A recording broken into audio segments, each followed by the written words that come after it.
Hello, this is Catherine from the Homestead Academy, and I am doing a video on the 2013-2014 school year. And these are some of the items we used together. I have a separate video for what my 6th grade son used on his own, and another video will be uploaded soon on what my 10th grade daughter did on her own. But these are the items that we use together as a family. So let's get started. First off, with Bible study, we start out our morning with Bible study, and this year we used the book Who is God and Can I Really Know Him by John Hay and David Webb. This is volume 1. I believe there are 3 or maybe 4 books in this series, What We Believe series. We just use this one book. And so I'll take you through it. It's put out by Apologia Press. And there are 10 lessons in this book. Where am I building my life? How can I know what's true? What is God like? Is Jesus the only way to go? Is Jesus the only way to God? So there were 10 lessons, and we use this again. We use this for first semester. Each lesson starts out with a big idea, what this lesson's about. There's a fictional story that's woven throughout the book that ties everything together. There are think about it questions, vocabulary, scripture to hide in your heart,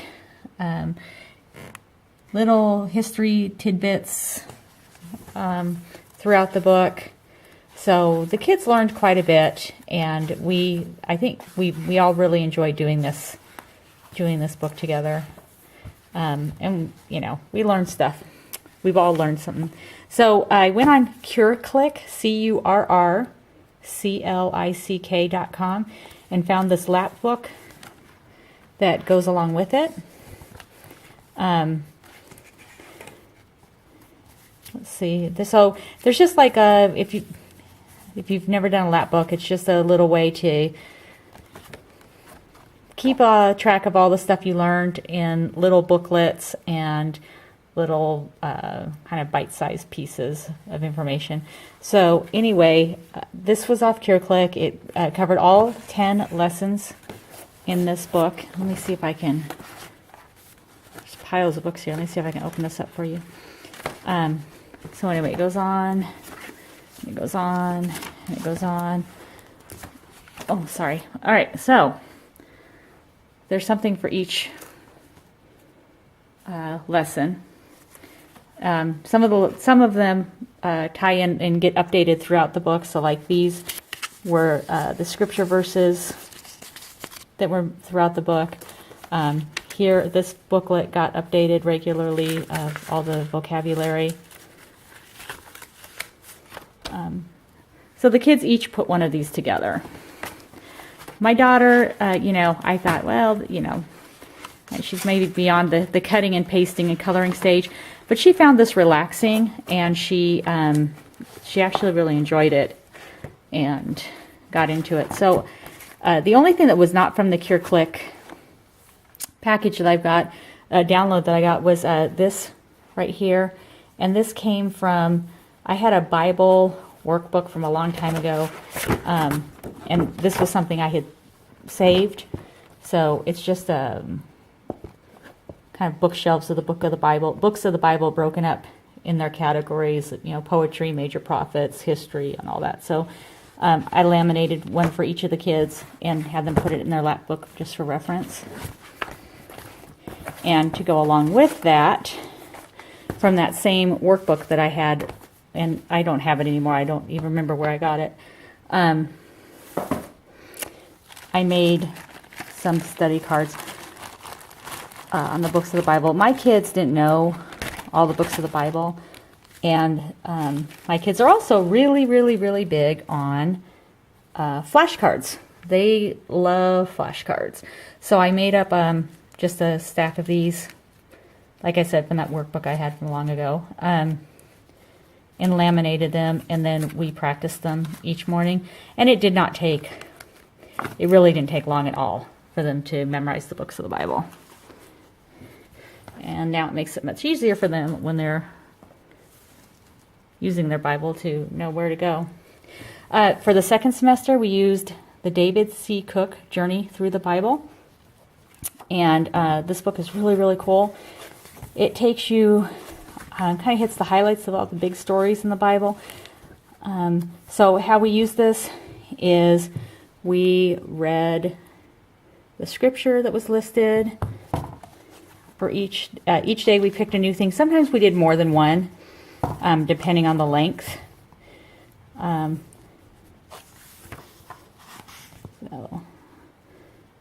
So we would read the scripture verses, and then we would go and read what the book said about it.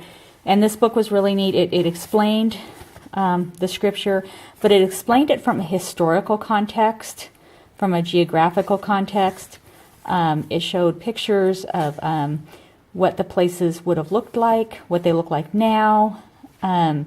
It talks about like Abraham, when they talk about them being tent dwellers, it talks about how people lived in tents. How were they made? What were they made of? It talks about things like, when they talk about bottles, they carried bottles. It shows pictures of the animal bladders and skins that they would have used to make those. So anyway, very informative book. We did not make it through the whole book by any means.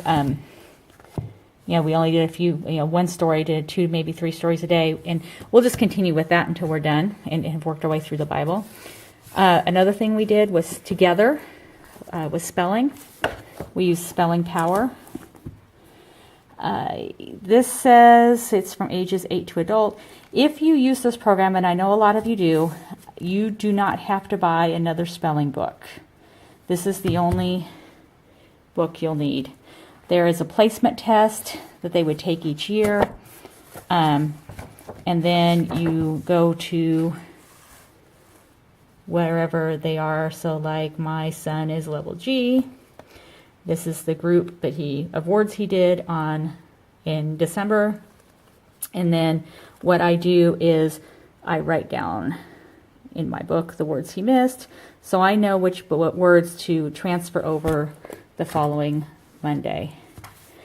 So, and like here is their record book. You don't need to spend the money on this. You could use just notebook paper.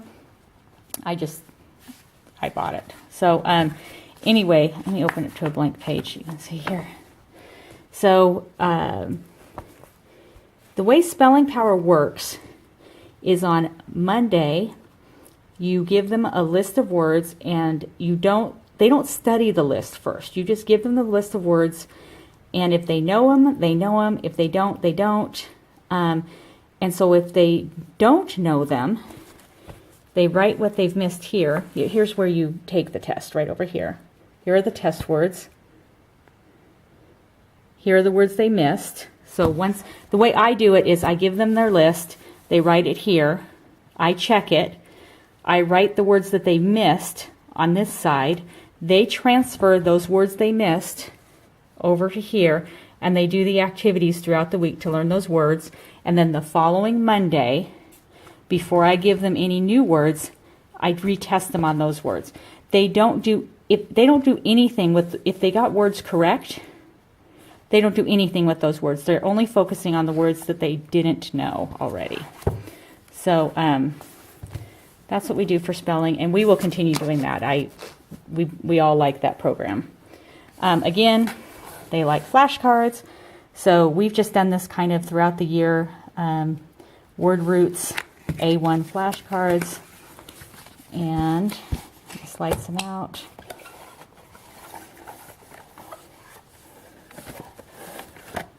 So it just gives, some of them have the root words, some of them have prefix words, some of them have the suffix words, which I don't see right here. Oh, here's some. Here's one. And so it has that, and then on the back it has the meaning of that word. And these come from, the critical thinking company. So, and we will continue. There's a couple different sets of those, and we will continue using those next year. Another thing we did together was current events, and this was just something I put together for them. We do current events Tuesday, Wednesday, and Thursday. The two of them take turns on what week they're in charge of. We were doing, one, my son does it Tuesday, my daughter does it Wednesday. It got too confusing. They would forget whose turn it was. So I just assigned weeks. And so I made these up. I made these little slips of paper up ahead of time. Let's see if I can. So, and then just glued them in. So there's a spot for them to write the date. There's a spot to tell me who submitted it, and their names are right there. There's a place for them to write what the weather was like that day, to check off whether it was local, national, or international news, or if they went on the internet and found on this day in whatever date, and they could just handwrite or print out what it was. And so they cut it out, and then at lunchtime we discuss it. And then my job is, if it's something that we've discussed on Tuesday and on Wednesday and Thursday, on Wednesday or Thursday, I see a follow-up story to that, then I will either print it up off or cut it out and add it in here, and then we'll talk about that too. So another thing we did together were nature journals. We did not do this as much as I'd hoped. They did really like it. We got busy doing other stuff. We didn't make time for it, so we're going to do a better job of it this coming year, because they really did like this. So let's see here. It's my daughter's. So we didn't have like a set schedule ahead of time. It was kind of like I had stuff, and as I was doing their schedule for the week, I would just add in kind of what I wanted them to do. And I got resources mainly off of the internet for some of for a lot of this. So like this is a tree anatomy that she did, or twig anatomy. Something she just did for fun. She was messing around. We went to the beach and went clamming, so they had some clam shells, and so they drew a picture of the clam shells. So just little things like that they did. And like I said, we'll continue that more this year. I think the problem was we didn't have a schedule, and so I got lazy about assigning things to them. Okay, and so to help with that, I have a whole bunch of these National Audubon Society field guides. We live on the West Coast, so a lot of mine are Western region. So these are just a sampling of what I have. I've got more upstairs in the schoolroom. These, I would suggest when libraries have their book sales, that you look for these, or garage sales and stuff. They are wicked expensive. If you want to have a good set of them, they're like $22 a piece. So I did not pay that. I got these at a library book sale for like $1 a piece. But anyway, they're excellent books. Lots of good pictures, lots of information. So I think we have one on fish, on seashells, and we have a whole bunch of them. This Keeping a Nature Journal, just used for reference. It's just an idea of different things that you can put in your nature journal. I like the idea of the nature journals. It's how people used to do these all the time, these little scrapbooks of nature, and I think the kids, they don't pay attention to what they're seeing outside. They're just, it's nice for them to sit and actually do something as simple as just really, really examine a leaf or a blade of grass and actually see it and draw it in detail, and they enjoy doing it. They both find it very relaxing too. This is Hours in the Out of Doors. This is a Charlotte Mason Nature Study Handbook, and again, this is a reference, kind of telling what a nature study looks like, what you can do to make it even better. And I have a few more reference books like that we haven't actually looked at.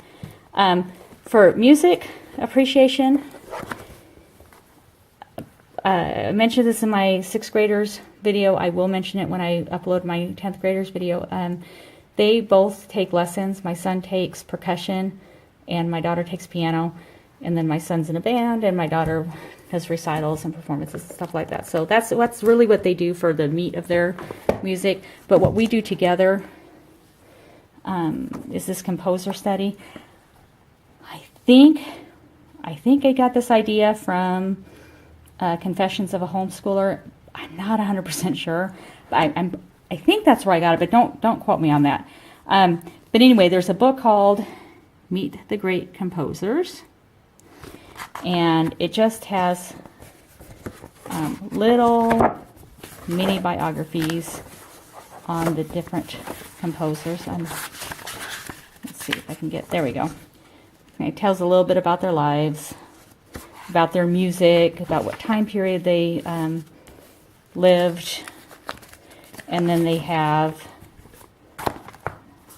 these little worksheets that go with each of them. Maybe a little word puzzle or something on the back. And we just kind of do this for fun, except that I do give them, when I say I give them a test, this is not a stress test. This is, just to see if they remember it kind of thing. And I just made this up for the different groups. Like this is from the 3 composers we studied for the Baroque period. This isn't going in a permanent record or anything like that. It's just, my kids actually like taking tests, so sometimes I just make one up just to give them something to do, because they actually enjoy that kind of stuff. For art, I am not an artist. I am still drawing the same little farmhouse and apple tree and stick figures I drew when I was in kindergarten. And my art has not really changed since the time I was 5, and the kids have gotten less and less impressed with me as they've gotten older. So we do art appreciation, and neither one of my kids are, they don't have that huge desire to be a great artist, but they enjoy learning about art. They're like me. They appreciate good art. They like art. They like going to art museums. They like that stuff, but they don't do it themselves. Now, we are going to try a different program next year, and I'll put that in our video when I upload our next year curriculum. But I'll just tell you what we did this year. We did these picture study portfolios from Simply Charlotte Mason, and you choose, I don't remember if there's 16 or 20 different artists you can choose from, and they come, each artist packet comes in this big envelope, and so it has a book on them about their life, a little biography. It talks about each of the paintings in the picture study, and then it comes with these really good quality cardstock cards, and it comes with 8 different examples of their work. And so you study them. The idea, Charlotte Mason, the book says to just pick out 6 of the 8 to study. We actually study all 8. And we did 4 this year. We did Michelangelo, we did Rembrandt, we did Van Gogh, and we did Monet. And next year, I've already picked out the 4 that we're going to do next year. And then just for fun, just as a little added thing, I bought from Amazon, I got Getting to Know the World's Greatest Artists. And these are just fun, little whimsical extra information on that artist with some more examples of their work and stuff. So we like this. The kids like it. When we're done, I bought doubles of the picture cards so they could each have one to look at. And then when we're done with that particular artist, I hang one set on the wall for them to see all the time in the schoolroom, and the other set I keep in the binder. The other thing we did kind of just for fun together were these art mysteries. So there's 3 books. There's Art Auction Mystery, The Great Art Scandal, Art Fraud Detective, and these are just little artist mysteries. So like this one takes place in the Museum of Art, and somebody has messed with one of the paintings. There's forgeries. There are forgeries mixed in throughout all the museum, and you have to study the original work and then study the one that's hanging in the studio now, and through deduction and logic and all that kind of stuff, you figure out which are the forgeries, which are the real ones, and if they're the forgery, which forger did it. And I made up, based on what was in this book, I made up just this little chart of the different gangs, and so that, you know, they could keep track of what they were doing and figure out which forger was the one they needed to catch. Okay, for history, 7 minutes left on this. All right, let me run through this real quick. I'm sorry this was so long. They each did, together we did a history notebook. They both studied American history this year. So I just, you know, through the internet, through different things, I can't list all the places I found this stuff. Sometimes I made copies out of books, of workbooks and stuff, and added them in. But so like they have a table of contents here with the page numbers, and then we just added stuff in. They had maps and 10 interesting facts about the Aztecs they had to write down. What life in the British colonies would have been like, French and Indian War, how well do you know Canada, because that's something that a lot of Americans don't know much about Canada. The causes of the American Revolution, the results of the American Revolution. So yeah, we just kind of went through and just did a bunch of stuff. War of 1812. There's timelines in here. We usually, vocabulary words, we usually went about 2 weeks or so behind what they were doing. There's some little pieces of lap books in here. Anyway, we went about 2 weeks usually behind what they were learning, and we used these really as a review together so we could go over together what they had learned. Okay, again, can't say enough how much my kids like flashcards. So I made up just this little set of flashcards so they can learn the presidents. We read a lot of books together. I have a bunch of these little DK biographies. I love these because they're just really short and sweet, and we can read them together and learn stuff. And so I had a bunch of these. I think their favorite may have been Harriet Tubman. And I'll tell you, American Heroes, she is at the top of the list for the kids and me. Amazing what she did in her life. World War I and World War II, Uncle Eric books. These are very conversational. It tells what led up to these wars and how these wars are still affecting us. So we just read just a bunch of these kind of different books. There's one on the railroads. On Gold Rush Country, my mother-in-law gave me both of these books. My in-laws are very supportive of our homeschooling and help us any chance they get. And so whenever I'm learning something or teaching something to the kids, my mom-in-law and dad-in-law are like, oh, you know, my mom's always she's always offering me to look through her bookshelf to see if I can use anything that she has. I have a lot of these museum in a books.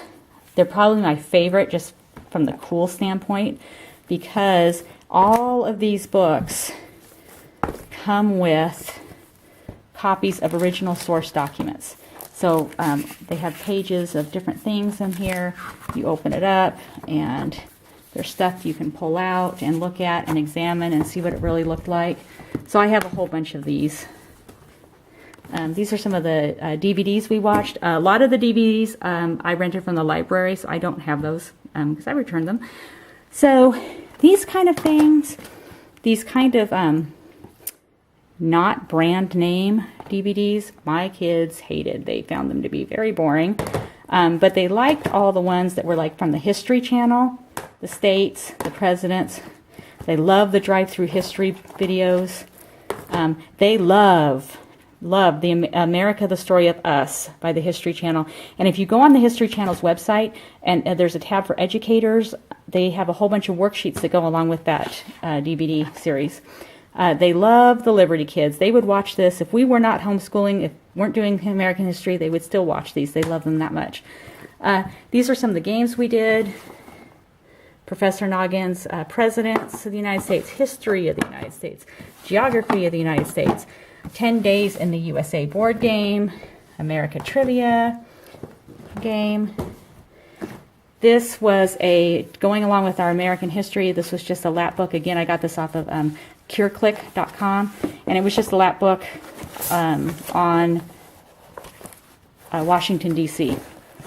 So the kids each did one of these, and we learned about our nation's capital. And then during lunchtime, we do the current events, but we also talk about different things. And so these are just some of the books I use. We don't go through all of these books in one year. These are just ones, some days I might grab this, some days I might grab this. It just depends. And we do these all just orally. We don't write anything in the books or anything. So I have like 1-minute mysteries, and this is using logic and critical thinking to solve these little mysteries using science, using math.